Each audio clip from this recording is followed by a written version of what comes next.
너가 먼저 바람 피웠잖아. 내가 다 봤다고. 아내 폰에 뜬 예약 완료 한 줄을 호텔 예약으로 착각한 순간 저는 확인도 없이 외도라고 단정했고 등산회에 가입해 맞바람을 시작했습니다. 외로움이 무서워서요. 위로인 줄 알았는데 등산회에서 만난 여자는 오빠, 우리 재혼하자라며 서류부터 꺼냈고 오늘 은행 창구 닫히기 전이라는 말에 저는 적금 해지 도장을 찍어버렸습니다. 끝까지 보시면 그 예약 완료가 왜 제 인생을 흔들었는지 3개월 뒤 무엇을 알아버렸는지 확인하게 되실 겁니다. 그리고 어느 지역에서 시청하고 계신지 댓글 한 번씩만 부탁드립니다. 여러분의 이야기도 듣고 싶습니다. 그럼 지금부터 제가 모든 걸 잃기까지의 이야기를 있는 그대로 말씀드릴게요. 본문에 앞서 구독과 좋아요는 저희에게 큰 힘이 됩니다. 저는 박정호, 올해 67세입니다. 제 인생에서 가장 긴 3개월이 어떻게 시작됐는지 지금부터 말씀드리려고 해요. 그날은 9월 중순쯤이었어요. 아내 정미가 거실 소파에 앉아서 폰을 보고 있었고 저는 주방에서 물을 마시고 있었어요. 아내 폰 화면에서 알림이 떴어요. 예약 완료라는 글자가 크게 보였고 저는 그걸 힐끗 봤어요. 그 순간 제 머릿속에선 한 가지만 떠올랐어요. 호텔이라고요. 왜냐하면 며칠 전에 아내가 친구 만난다고 집을 자주 비웠거든요. 그래서 저는 그게 여행 예약이거나 호텔 예약이라고 단정해 버렸어요. 확인은 안 했어요. 물어보지도 않았고요. 그냥 제 안에서 뭔가 꺾였어요. 아내가 저를 속이고 있다는 생각이 박혔고 그게 사실인지 아닌지는 중요하지 않았어요. 그날 밤 저는 참지 못하고 터졌어요. 너가 먼저 바람 피웠잖아. 내가 다 봤다고 라고 소리를 질렀고 아내는 뭘 봤냐고 물었지만 저는 대답하지 않았어요. 아내는 계속 물었어요. 무슨 얘기냐고, 뭘 봤다는 거냐고 하지만 저는 그냥 내가 알잖아 라고만 반복했어요. 그날 밤부터 저희는 각방을 썼어요. 아내는 안방에 있었고 저는 작은 방으로 옮겼어요. 밥은 따로 먹었고 말도 거의 안 했어요. 가끔 아내가 이번 주만이라도라고 말을 걸었지만 저는 그냥 고개를 돌렸어요. 제가 먼저 당했다고 생각했거든요. 그러니까 제가 뭘 하든 괜찮다고요. 그 생각이 제 안에서 점점 단단해졌어요. 외로움과 분노가 섞여서 제가 뭘 해도 된다는 명분처럼 굳어졌어요. 그러던 어느 날 저는 동네 등산회 모집 공고를 봤어요. 평소라면 그냥 지나쳤을 텐데 그날은 달랐어요. 집에 있기 싫었고 아내 얼굴을 마주하기도 싫었어요. 등산회라도 나가서 사람들 사이에 있으면 덜 외로울 것 같았어요. 다음 날 아침 저는 등산복을 샀어요. 검은색 바람막이에 등산화까지 맞춰서요. 처음엔 그냥 운동 삼아 나간다고 생각했어요. 근데 돌아오는 길에 제 머릿속엔 다른 생각이 들었어요. 아내가 먼저 그랬으니까 나도 똑같이 하면 되잖아 라는 생각이요. 그게 맞바람이라는 걸 알면서도 저는 그냥 진행했어요. 저 스스로 정당화했고 체면도 지킬 수 있다고 생각했어요. 첫 산행은 그 주 토요일이었어요. 새벽 6시에 집 근처 공터에서 모였고 사람들은 생각보다 많았어요. 40명 정도 됐고 대부분 60대였어요. 간단한 인사를 나누고 버스를 타고 산으로 향했어요. 산에 오르는 내내 저는 말이 없었어요. 그냥 앞사람 뒤만 따라갔고 숨만 골랐어요. 정상에서 사진을 찍었고 내려오는 길에 누군가 제게 말을 걸었어요. 오빠 오늘 처음이시죠? 라는 목소리였고 저는 고개를 들었어요. 58세쯤 돼 보이는 여자였어요. 최지아라고 자기소개를 했고 웃으면서 다음에도 나오라고 했어요. 저는 그냥 네 라고만 대답했어요. 산행이 끝나고 뒤풀이가 있었어요. 근처 식당에서 막걸리를 마셨고 저는 구석 자리에 앉아 있었어요. 지아가 제 옆에 왔어요. 혼자 계시지 말고 이쪽으로 오시라고 했고 저는 자리를 옮겼어요. 사람들이 얘기하는 소리가 시끄러웠지만 저는 귀에 안 들어왔어요. 그냥 술만 마셨어요. 지아가 물었어요. 오빠 집에 안 들어가고 싶으세요? 라고요. 저는 깜짝 놀랐어요. 제 속마음을 들킨 것 같았거든요. 저는 그냥 웃었어요. 그리고 술을 한 잔 더 마셨어요. 그날 밤 집에 돌아갔을 때 아내는 안방 불을 끄고 있었어요. 저는 작은 방으로 들어가서 이불을 덮었어요. 핸드폰을 켰더니 단톡방 알림이 하나 떠 있었어요. 등산의 단톡방이었고 내일 일정이 올라와 있었어요. 저는 그 알림을 보면서 생각했어요. 이제 집보다 여기가 더 편할지도 모른다고요. 그리고 지아의 목소리가 계속 맴돌았어요. 혼자 계시지 말라는 말이요. 그 말이 위로처럼 느껴졌어요. 아내는 절대 해주지 않을 말이었으니까요. 다음 주부터 저는 거의 매주 산행에 나갔어요. 토요일마다 새벽에 일어나서 등산복을 입고 집을 나갔어요. 아내는 아무 말도 안 했어요. 저도 어디 가는지 말하지 않았고요. 산행이 끝나면 뒤풀이가 있었고 저는 점점 사람들과 섞였어요. 특히 지아 옆에 자주 앉았어요. 지아는 제 얘기를 잘 들어줬어요. 제가 말을 안 해도 분위기로 알아챘고 억지로 물어보지도 않았어요. 어느 날 산행이 끝나고 지아가 물었어요. 오빠 요즘 집에서 힘드시죠? 라고요. 저는 대답 대신 그냥 고개를 끄덕였어요. 지아가 말했어요. 그럴 땐 나와 있는 게 나아요. 집에만 있으면 더 힘들어지거든요. 그 말이 제 안에 꽂혔어요. 집에 있으면 더 힘들어진다는 말이요. 저는 그날 집에 늦게 들어갔어요. 아내는 거실에 앉아 있었고 저를 보더니 한숨을 쉬었어요. 저는 아무 말 없이 작은 방으로 들어갔고 문을 닫았어요. 다음 날 아침 아내가 작은 방 문 앞에서 말했어요. 이번 주만이라도 집에 있어 달라고요. 저는 대답하지 않았어요. 그리고 오후에 다시 등산의 단톡방을 열었어요. 지아가 메시지를 보냈어요. 오빠 다음 주 산행 가시죠? 라는 내용이었고 저는 바로 답장을 보냈어요. 그날부터 제 하루는 점점 단톡 알림으로 시작됐어요. 아내 목소리보다 핸드폰 알림이 더 자주 들렸고 저는 그게 더 편했어요. 어느 날 저녁 아내가 밥상을 차리고 앉아 있었어요. 저한테도 수저를 놓았고 앉으라는 눈빛을 보냈어요. 저는 그냥 지나쳤어요. 배고프지 않다고 말하고 작은 방으로 들어갔어요. 문을 닫고 핸드폰을 켰더니 지아가 또 메시지를 보냈어요. 오빠 내일 시간 되세요? 라는 내용이었어요. 저는 된다고 답장을 보냈고 내일 어디서 만날지 물었어요. 그렇게 3주가 지나갔어요. 저는 점점 집 밖에 있는 시간이 길어졌고 아내와는 거의 말을 안 했어요. 지아는 산행 외에도 평일에 만나자고 했어요. 저는 거절하지 않았고 동네 카페에서 차를 마셨어요. 지아가 말했어요. 오빠는 혼자 버티면 안 되는 타입이에요. 라고요. 저는 그게 무슨 뜻인지 물었어요.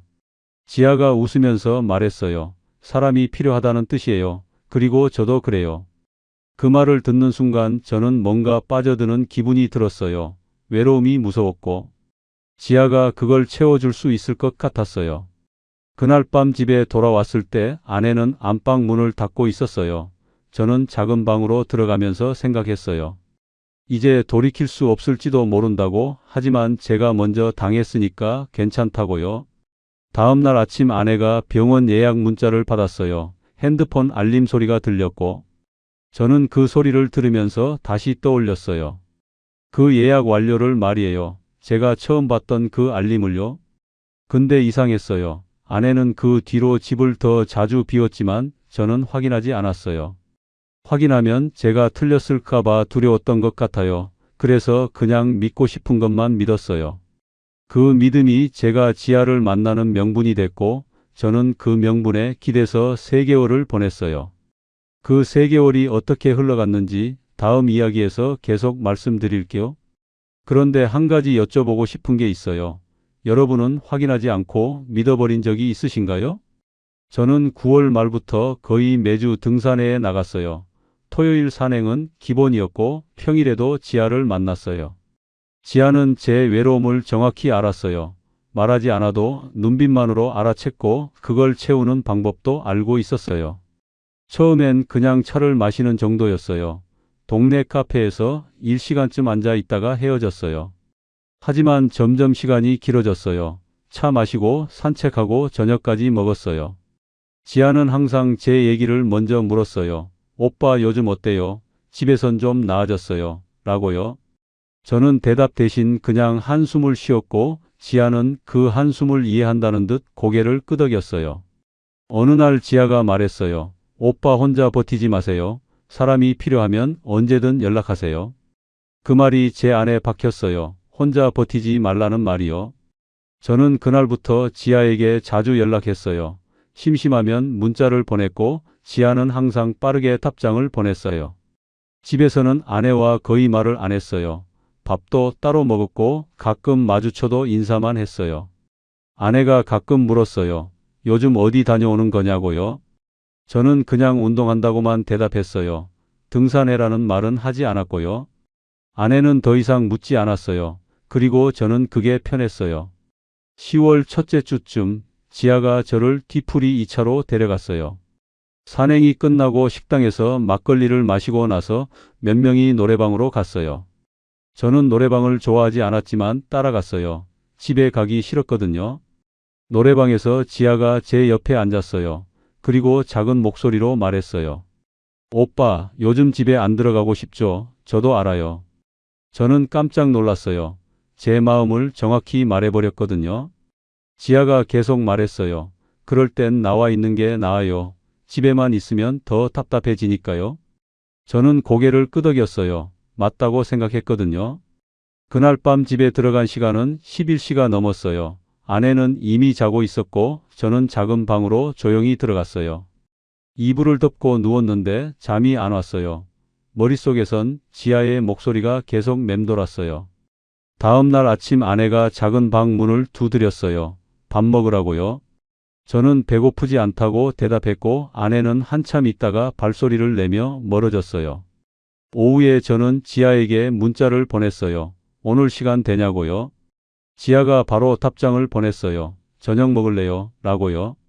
저는 좋다고 답장했고 저녁 6시에 동네 삼겹살집에서 만났어요. 지아는 소주를 시켰어요. 그리고 잔을 따르면서 말했어요. 오빠, 요즘 너무 힘들어 보여요. 제가 옆에 있을게요. 그 말을 듣는 순간 제 가슴이 뜨거워졌어요. 오랜만에 누군가 제 편이 돼주는 기분이었거든요. 저는 소주를 마셨고 지아도 마셨어요. 그렇게 1시간쯤 앉아 있었어요. 집에 돌아간 시간은 9시쯤이었어요. 아내는 거실에 앉아서 TV를 보고 있었어요. 저를 보더니 한숨을 쉬었어요. 하지만 아무 말도 하지 않았어요. 저는 작은 방으로 들어가면서 생각했어요. 아내는 이제 저에게 관심이 없다고요? 그 생각이 제 안에서 커졌어요. 그리고 지아에게 더 기대게 만들었어요. 10월 둘째 주 등산의 단톡방에 공지가 하나 올라왔어요. 다음 주 산행은 1박 2일이라는 내용이었어요. 멀리 가는 코스라서 숙소에서 자고 온다고 했어요. 저는 잠깐 망설였어요. 1박을 집 밖에서 자는 건 처음이었거든요. 하지만 지아가 메시지를 보냈어요. 오빠도 가시죠? 라고요. 저는 생각할 시간 없이 바로 답장을 보냈어요. 간다고요? 그날 저녁 아내에게 말했어요. 다음 주에 1박 2일로 등산 간다고요? 아내는 잠깐 저를 쳐다봤어요. 그리고 조용히 물었어요. 언제부터 등산을 그렇게 좋아했냐고요? 저는 대답하지 않았어요. 그냥 내일이라고만 말하고 작은 방으로 들어갔어요. 다음 주 금요일 저녁 저는 짐을 쌌어요. 등산복, 속옷, 세면도구를 가방에 넣었고 아내는 그 모습을 보고 있었어요. 아내가 말했어요. 이번 주만이라도 집에 있어 달라고요.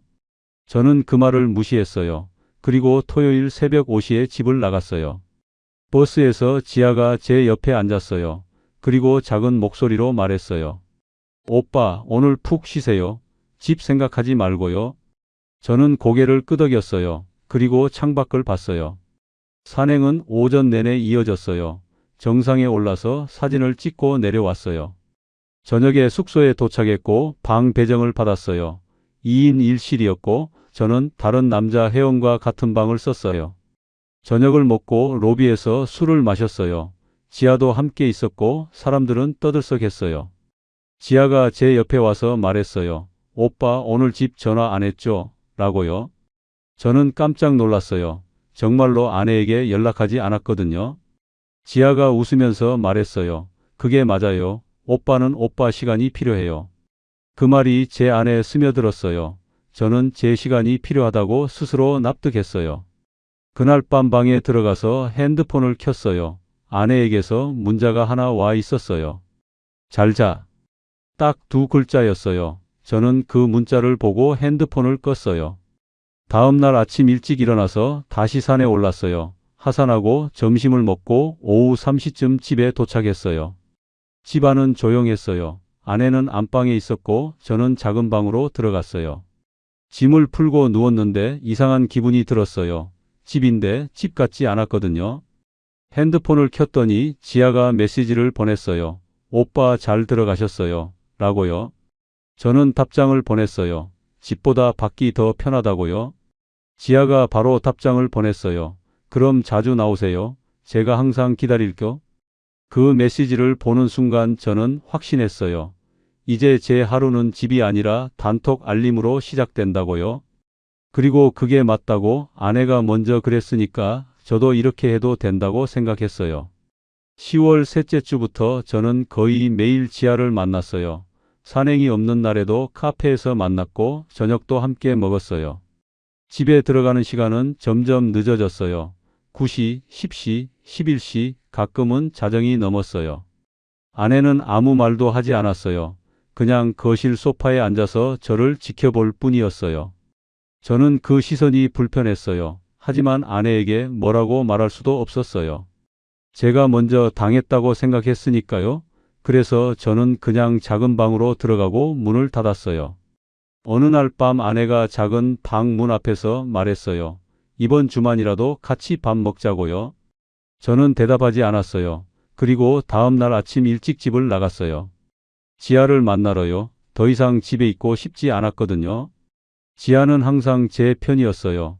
제가 힘들 때 옆에 있었고 제 얘기를 들어줬어요. 그런데 이상한 건 지아는 자기 얘기를 거의 안 했어요.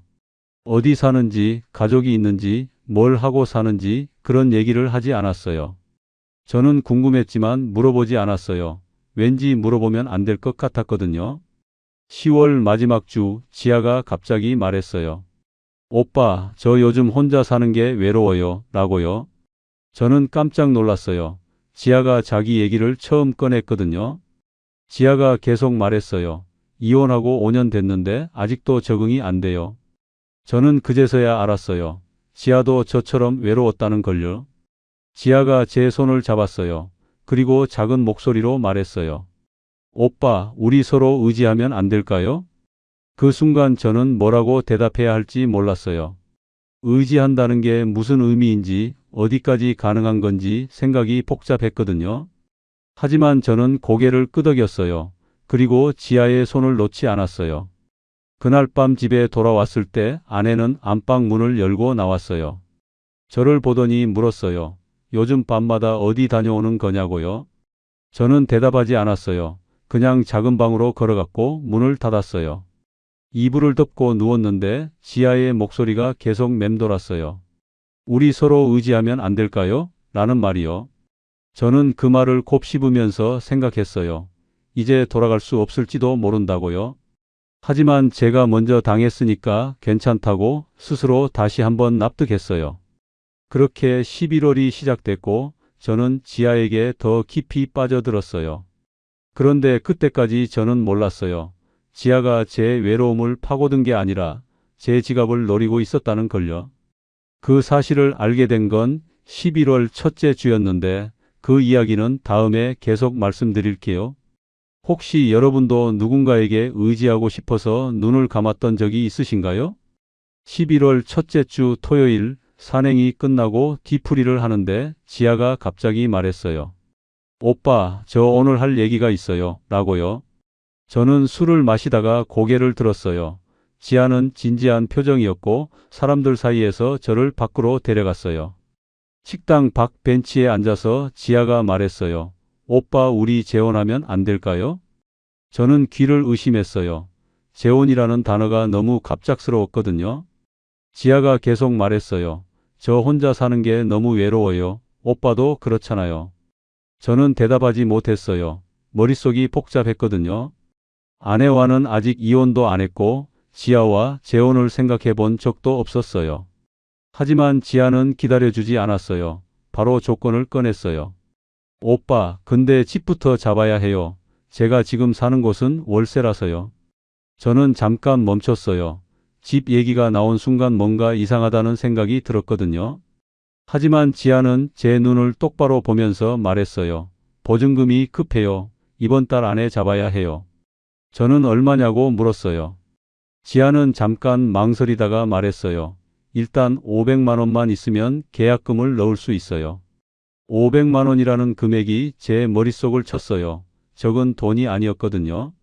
하지만 지아는 제 손을 잡았어요. 그리고 작은 목소리로 말했어요. 오빠, 저 오빠 아니면 의지할 사람이 없어요. 제발 도와주세요. 그 말을 듣는 순간 제 마음이 흔들렸어요. 지아가 저를 필요로 한다는 생각에 기분이 좋았거든요. 저는 생각해 보겠다고 말했어요. 그리고 그날 밤 집에 돌아갔어요. 작은 방에 누워서 곰곰이 생각했어요. 500만 원을 줘야 하나 말아야 하나? 아내와는 이미 끝났다고 생각했고 지아는 저를 필요로 했어요. 그렇게 며칠을 고민하다가 저는 결정했어요. 지아를 도와주기로요. 11월 둘째 주 월요일 저는 은행에 갔어요. 통장을 확인하고 500만 원을 인출했어요. 지아에게 문자를 보냈고 그날 저녁에 만났어요. 지아는 돈을 받자마자 눈물을 흘렸어요. 고맙다고 몇 번이나 말했어요. 저는 그 모습을 보면서 제가 잘한 일이라고 생각했어요. 지아를 도와준 게 뿌듯했거든요. 하지만 그게 시작이었어요. 그 뒤로 지아는 계속 돈을 요구했어요. 처음엔 소액이었어요. 30만 원씩, 50만 원씩, 이유는 항상 달랐어요. 등산의 회비, 장비값, 생활비, 병원비, 매번 급하다는 말과 함께 요구했어요. 저는 거절하지 못했어요. 지아가 저를 필요로 한다는 생각에 계속 돈을 줬거든요. 11월 중순쯤 지아가 또 말했어요. 오빠 이번엔 좀 큰 금액이 필요해요. 저는 얼마냐고 물었어요. 지아는 150만 원이라고 말했어요. 집 보증금 추가분이라고 했어요. 저는 또 은행에 갔어요. 그리고 150만 원을 인출해서 지아에게 줬어요. 그렇게 한 달 동안 소액이 계속 나갔어요. 30만 원, 50만 원, 100만 원, 150만 원. 제가 모아보니 총 1200만 원이 빠져나갔어요. 저는 그제서야 정신이 들었어요. 이게 맞나 싶었거든요. 하지만 지아는 항상 고맙다고 말했어요. 그리고 재혼 얘기를 계속 꺼냈어요. 오빠, 조금만 더 기다리면 우리 같이 살 수 있어요. 라는 말을 반복했어요. 저는 그 말을 믿었어요. 아니, 믿고 싶었어요. 제가 여기까지 온 게 헛되지 않다고 생각하고 싶었거든요. 11월 셋째 주쯤 저는 통장 잔고를 확인했어요. 원래 3천만 원 정도 있었는데 이제 1,800만 원밖에 안 남았어요. 저는 불안했지만 지아에게 말하지 않았어요. 괜히 부담 주고 싶지 않았거든요. 그날 저녁 지아를 만났어요. 지아는 웃으면서 말했어요. 오빠, 고마워요. 덕분에 집 계약이 거의 끝났어요. 저는 그 말을 듣고 안도했어요.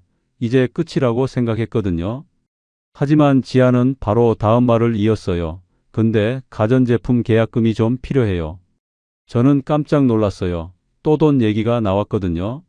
지아는 이번엔 200만 원이라고 했어요. 저는 잠깐 망설였어요. 하지만 지아가 제 손을 잡으며 말했어요. 오빠, 마지막이에요. 이번만 도와주면 끝이에요. 저는 또 믿었어요. 그리고 200만 원을 줬어요. 그렇게 11월이 끝나갈 무렵 제 통장 잔고는 1600만 원까지 줄어들었어요. 집에서는 아내와 거의 말을 안 했어요. 아내는 점점 야위어 보였고 병원 예약 문자가 자주 왔어요. 저는 그 문자 소리를 들을 때마다 떠올렸어요. 처음 봤던 그 예약 완료를요. 하지만 저는 확인하지 않았어요. 확인하면 제가 틀렸다는 걸 인정해야 할 것 같았거든요. 그래서 저는 계속 믿었어요. 아내가 먼저 외도했다고, 제가 맞바람을 피워도 괜찮다고요. 어느 날 저녁 아내가 작은 방 문을 두드렸어요. 밥을 같이 먹자고 했어요. 저는 거절했어요. 지아와 약속이 있다고 말하고 집을 나갔어요. 지아를 만나서 저녁을 먹는데 지아가 또 말했어요. 오빠, 우리 언제 같이 살 거예요? 저는 대답하지 못했어요. 아직 아내와 이혼도 안 했고 준비가 안 됐거든요. 하지만 지아는 기다려주지 않았어요. 서류를 꺼내면서 말했어요. 오빠, 이거 일단 작성해두면 나중에 편해요. 혼인신고 서류예요. 저는 서류를 받아들었어요. 그리고 이름을 적었어요. 도장은 나중에 찍는다고 했지만 저는 이미 한 발을 내디딘 거예요. 그날 밤 집에 돌아왔을 때 아내는 거실에 앉아 있었어요. 저를 보더니 물었어요. 요즘 대체 뭐 하고 다니는 거냐고요? 저는 대답하지 않았어요. 그냥 작은 방으로 들어가서 문을 닫았어요. 이불을 덮고 누웠는데 불안한 기분이 들었어요. 뭔가 잘못되고 있다는 느낌이었거든요. 하지만 저는 그 불안을 무시했어요. 지아를 믿는다고 스스로 다짐했어요. 12월이 되고 지아는 더 자주 돈을 요구했어요. 이번엔 금액이 더 컸어요. 200만 원, 300만 원, 500만 원씩 나갔어요. 저는 그때마다 은행에 가서 돈을 인출했고 지아에게 줬어요. 지아는 항상 고맙다고 말했어요. 그리고 곧 같이 살 수 있다고 약속했어요. 저는 그 약속을 믿으며 버텼어요. 제가 여기까지 온 게 헛되지 않다고 생각하면서요. 하지만 제 통장 잔고는 점점 줄어들었고 저는 점점 깊은 함정에 빠져들고 있었어요. 그 함정이 얼마나 깊은지 저는 그때 몰랐어요. 다음 이야기에서 그 깊이를 확인하게 되실 거예요. 여러분은 혹시 되돌릴 수 없는 선택을 한 적이 있으신가요? 12월 첫째 주 지아가 말했어요. 오빠, 이제 진짜 집 계약을 끝내야 해요. 저는 거의 끝난 줄 알았거든요. 하지만 지아는 계속 말을 이었어요. 계약금은 넣었는데 중도금이 필요하다고 500만 원이 더 있어야 한다고요. 저는 잠깐 멈췄어요. 500만 원이라는 금액이 부담스러웠거든요. 하지만 지아는 타이머를 걸었어요. 오늘 안에 넣어야 계약이 살아난다고요. 저는 은행 앱을 열었어요. 통장 잔고를 확인했더니 1100만 원이 남아 있었어요. 500만 원을 빼면 600만 원밖에 안 남는다는 계산이 섰지만 저는 이체를 눌렀어요. 지아는 바로 확인했어요. 그리고 문자를 보냈어요. 오빠 고마워요. 덕분에 살았어요. 저는 그 문자를 보면서 뿌듯했어요. 제가 지아를 구했다는 생각이 들었거든요. 하지만 그게 끝이 아니었어요. 며칠 뒤 지아가 또 연락했어요. 이번엔 중개비가 필요하다고 200만 원이라고 했어요. 저는 또 은행에 갔어요. 그리고 200만 원을 인출해서 지아에게 줬어요. 그 뒤로도 계속 이어졌어요. 가전제품 계약금 300만 원, 인테리어 비용 400만 원, 추가 보증금 600만 원. 저는 그때마다 돈을 줬어요. 거절하지 못했거든요. 지아는 항상 타이머를 걸었어요. 오늘 안에, 이번 주 안에, 창구 마감 전에. 저는 그 타이머에 쫓기듯 은행에 갔고 돈을 빼냈어요. 12월 중순쯤 제 통장 잔고는 100만 원까지 줄어들었어요. 저는 패닉에 빠졌어요. 이제 더 이상 줄 돈이 없었거든요. 하지만 지아는 멈추지 않았어요. 또 연락이 왔어요. 오빠, 마지막으로 500만 원만 더 필요해요. 잔금을 치러야 해요. 저는 통장에 돈이 없다고 말했어요. 더 이상 줄 수 없다고요. 지아는 잠깐 침묵했어요. 그리고 말했어요. 그럼 적금이나 대출은요? 저는 깜짝 놀랐어요. 적금이나 대출까지 생각해 본 적이 없었거든요. 하지만 지아는 계속 밀어붙였어요. 오빠, 여기까지 온 거 아깝잖아요. 조금만 더 하면 우리 같이 살 수 있어요. 그 말을 듣는 순간 저는 혼란스러웠어요. 여기서 멈추면 그동안 쓴 돈이 다 날아간다는 생각이 들었거든요. 저는 결국 적금을 해지하기로 했어요. 5년 동안 모은 적금이었지만 선택의 여지가 없었어요. 다음 날 은행에 가서 적금을 해지했어요. 500만 원이 나왔고 저는 그걸 지아에게 이체했어요. 지아는 또 고맙다고 말했어요. 그리고 이제 정말 끝이라고 약속했어요. 하지만 저는 이미 알고 있었어요. 이게 끝이 아니라는 걸요. 그 사이 집에서는 아내가 점점 야위어 갔어요. 밥도 제대로 안 먹는 것 같았고 얼굴색도 안 좋았어요. 병원 예약 문자가 계속 왔어요. 저는 그 소리를 들을 때마다 신경이 쓰였지만 확인하지 않았어요. 어느 날 저녁 아내가 작은 방 문 앞에서 말했어요. 이번 주만이라도 집에 있어 달라고요. 저는 대답하지 않았어요. 그리고 다음 날 아침 짐을 쌌어요. 옷 몇 벌과 세면도구를 가방에 넣었고 아내는 그 모습을 보고 있었어요. 아내가 물었어요. 어디 가는 거냐고요? 저는 대답 대신 그냥 집을 나갔어요. 지아가 구한다는 그 집으로 가겠다고 생각했거든요. 하지만 지아는 아직 집 주소를 알려주지 않았어요. 다음 주에 알려준다고만 했어요. 저는 일단 모텔에 짐을 풀었어요.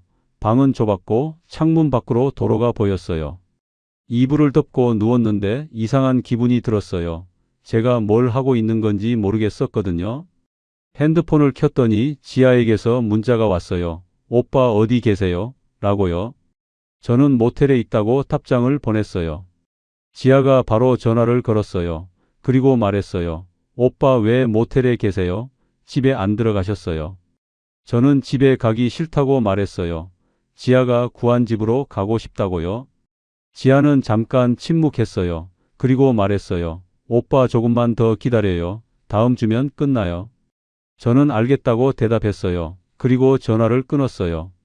그날 밤 저는 모텔 침대에 누워서 천장을 봤어요. 형광등이 깜빡거렸고 복도에서 발소리가 들렸어요. 저는 생각했어요. 제가 왜 여기 있는 건지, 아내와 싸운 이유가 뭐였는지, 그 예약 완료가 정말 호텔 예약이었는지. 하지만 그 생각을 길게 하지 않았어요. 지아를 믿는다고 다시 다짐했거든요. 다음 날 아침 지아를 만났어요. 지아는 웃으면서 말했어요. 오빠, 이제 정말 마지막 단계예요. 서류만 정리하면 끝이에요. 저는 무슨 서류냐고 물었어요.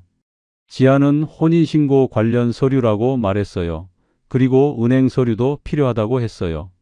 저는 왜 은행 서류가 필요한지 물었어요. 지아는 공동 명의로 해야 대출이 쉽다고 말했어요. 저는 고개를 끄덕였어요. 그날 저녁 지아는 서류를 가져왔어요. 적금 해지 서류, 대출 약정 서류, 위임장이었어요. 저는 서류를 받아들고 읽어봤어요. 하지만 내용이 복잡해서 잘 이해가 안 됐어요. 지아가 말했어요. 오빠 그냥 서명만 하시면 돼요. 제가 다 처리할게요. 저는 잠깐 망설였어요. 하지만 지아를 믿는다고 생각하며 서명을 했어요. 그리고 도장을 찍었어요. 제 인생에서 가장 큰 실수였어요. 다음 날 지아가 연락했어요. 오빠 오늘 은행 가야 해요. 창구 마감 전에요. 저는 왜 급하냐고 물었어요. 지아는 오늘 안에 처리해야 한다고 말했어요. 내일은 늦는다고요? 저는 은행에 갔어요. 지아가 함께 있었고 창구 직원이 서류를 확인했어요. 직원이 물었어요. 적금 해지하시고 대출 실행하시는 거 맞으시죠? 저는 고개를 끄덕였어요. 지아가 제 팔을 잡으며 웃었어요. 그렇게 3,800만 원이 제 통장에서 빠져나갔어요. 적금 해지 금액과 대출 금액을 합친 돈이었고 저는 그 돈을 지아 계좌로 이체했어요. 지아는 고맙다고 말했어요. 그리고 이제 정말 끝이라고 또 약속했어요. 하지만 며칠 뒤 지아가 또 연락했어요. 추가로 2천만 원이 더 필요하다고요. 저는 더 이상 돈이 없다고 말했어요. 통장은 이미 텅 비었다고요. 지아는 대출을 더 받을 수 있다고 말했어요. 자기가 도와줄 수 있다고요. 저는 거절했어요. 하지만 지아는 계속 설득했어요. 오빠, 여기까지 온 거 아깝잖아요. 조금만 더 하면 우리 행복해질 수 있어요. 그 말에 저는 또 흔들렸어요. 결국 대출을 더 받았고 2천만 원을 또 이체했어요. 그렇게 12월 중순쯤 제가 지아에게 준 돈은 총 7천만 원이 됐어요. 제 평생 모은 돈이 거의 다 빠져나간 거예요. 하지만 저는 그때까지도 몰랐어요. 지아가 저를 속이고 있다는 걸요. 다음 이야기에서 그 진실을 확인하게 되실 거예요. 그리고 그 진실이 얼마나 끔찍한지도요. 여러분은 혹시 타이머에 쫓겨 결정을 내린 적이 있으신가요? 12월 셋째 주 지아에게서 연락이 끊겼어요. 문자를 보내도 답장이 없었고 전화를 걸어도 받지 않았어요. 처음엔 바쁜가 보다 생각했어요. 집 정리하느라 시간이 없을 거라고요. 하지만 이틀이 지나고 사흘이 지나도 연락이 없었어요. 저는 불안해지기 시작했어요. 뭔가 잘못됐다는 느낌이 들었거든요. 등산에 단톡방을 열었어요. 지아가 마지막으로 메시지를 남긴 게 일주일 전이었어요. 저는 단톡방에 지아를 아냐고 물었어요. 누군가 대답했어요. 지아? 그 사람 등산에 나온 지 한 달도 안 됐는데요. 라는 내용이었어요. 저는 깜짝 놀랐어요. 지아가 저보다 나중에 들어왔다는 걸 그때 알았거든요. 다른 사람이 또 말했어요. 그 사람 요즘 안 보이던데 탈퇴한 거 아니에요. 저는 확인했어요. 지아는 정말로 단톡방에서 나가 있었어요. 제 가슴이 철렁 내려앉았어요.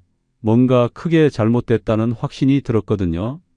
저는 지아 전화번호로 다시 전화를 걸었어요. 하지만 전원이 꺼져 있습니다라는 멘트만 들렸어요. 카카오톡도 확인했어요. 지아 프로필이 사라져 있었어요. 저는 패닉에 빠졌어요. 손이 떨렸고 숨이 막혔어요. 은행 앱을 열어서 거래 내역을 확인했어요. 제가 지아에게 이체한 금액을 다시 봤어요.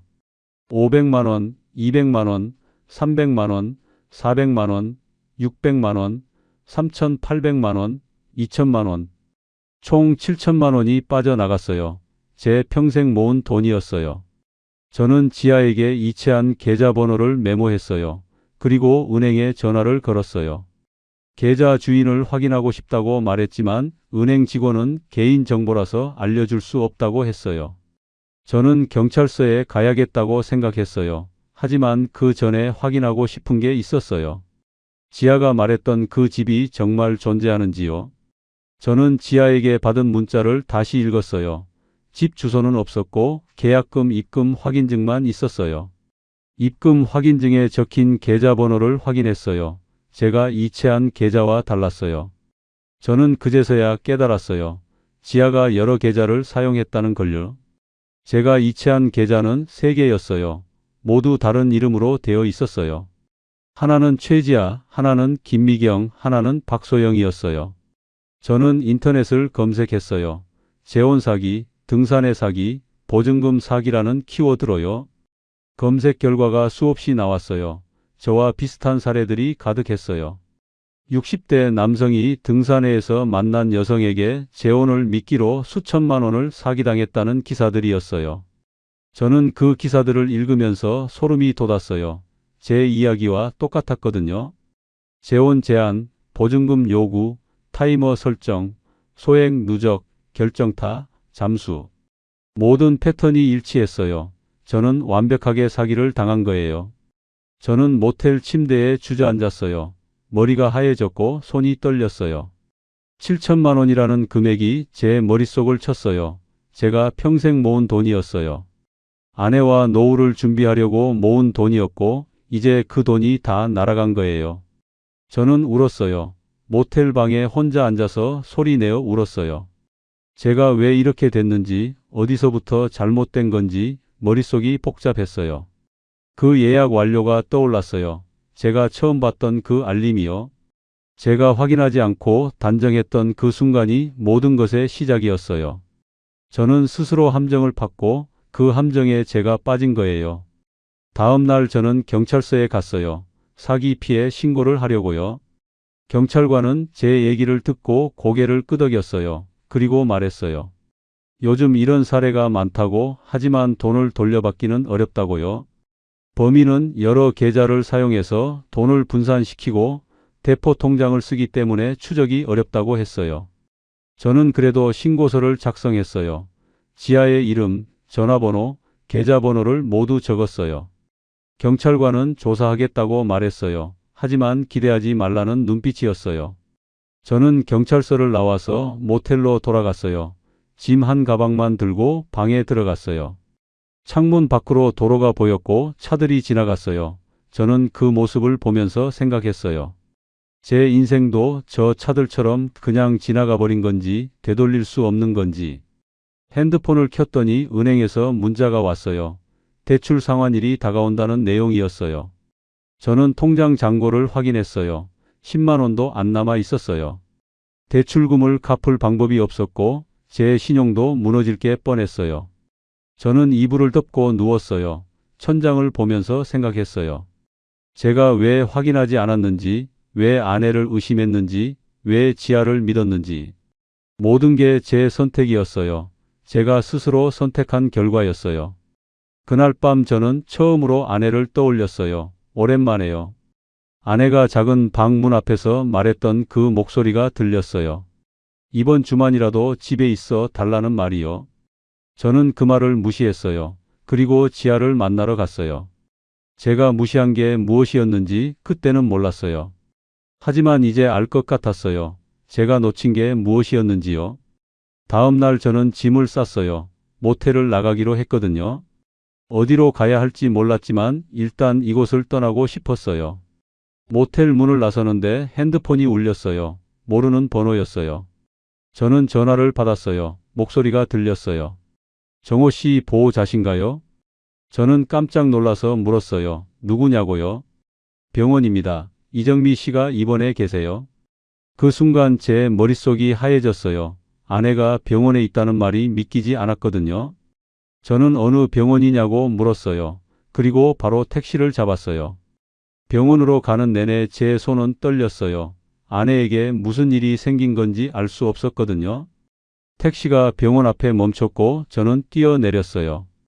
병실 번호를 확인하고 엘리베이터를 탔어요. 5층으로 올라갔고 복도를 걸었어요. 병실 문 앞에 섰을 때 저는 숨을 멈췄어요. 문을 열어야 할지 말아야 할지 몰랐거든요. 하지만 저는 문을 열었어요. 그리고 그 안에서 제가 잃어버린 3개월을 확인하게 됐어요. 그 이야기는 다음에 마지막으로 말씀드릴게요.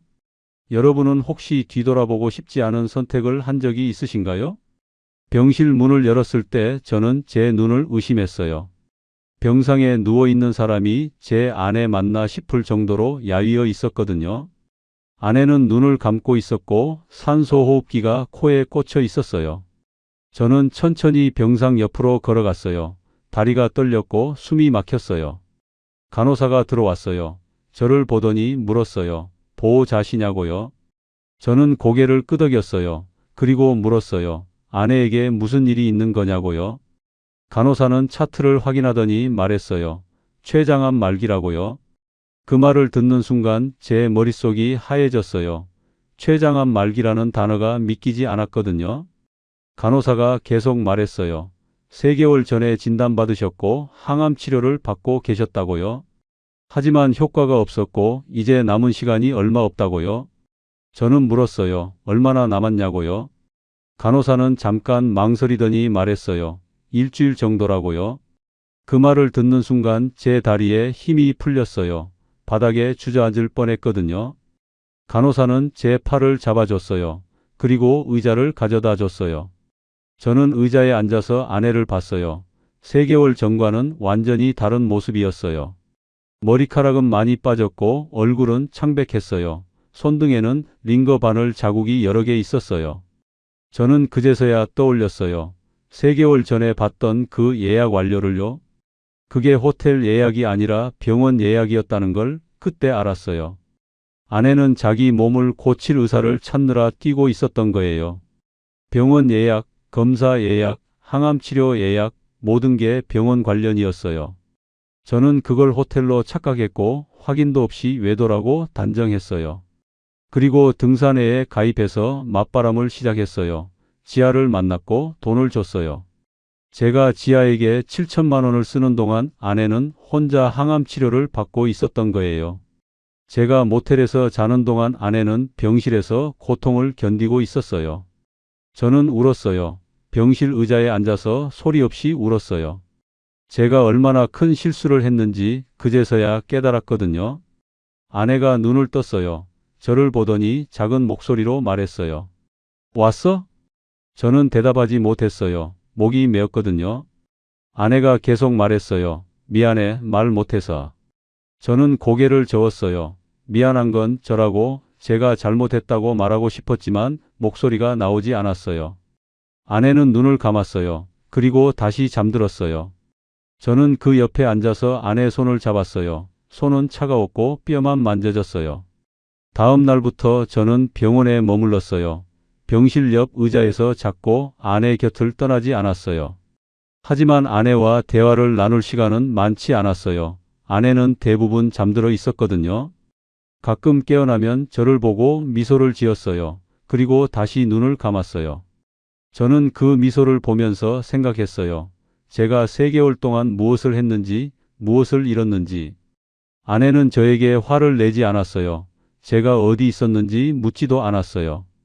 그냥 제가 옆에 있다는 것만으로 충분한 듯 눈을 감았어요. 사흘이 지났어요. 아내는 점점 약해졌고 의사는 이제 시간 문제라고 말했어요. 저는 아내에게 말했어요. 미안하다고, 제가 잘못했다고요. 하지만 아내는 고개를 저었어요. 그리고 작은 목소리로 말했어요. 괜찮아, 너도 힘들었을 거야. 그 말을 듣는 순간 제 가슴이 찢어지는 것 같았어요. 아내는 저를 용서했어요. 제가 한 짓을 알면서도요. 나흘째 되는 날 아내가 깨어나서 저를 불렀어요. 저는 병상 가까이 다가갔어요. 아내가 제 손을 잡았어요.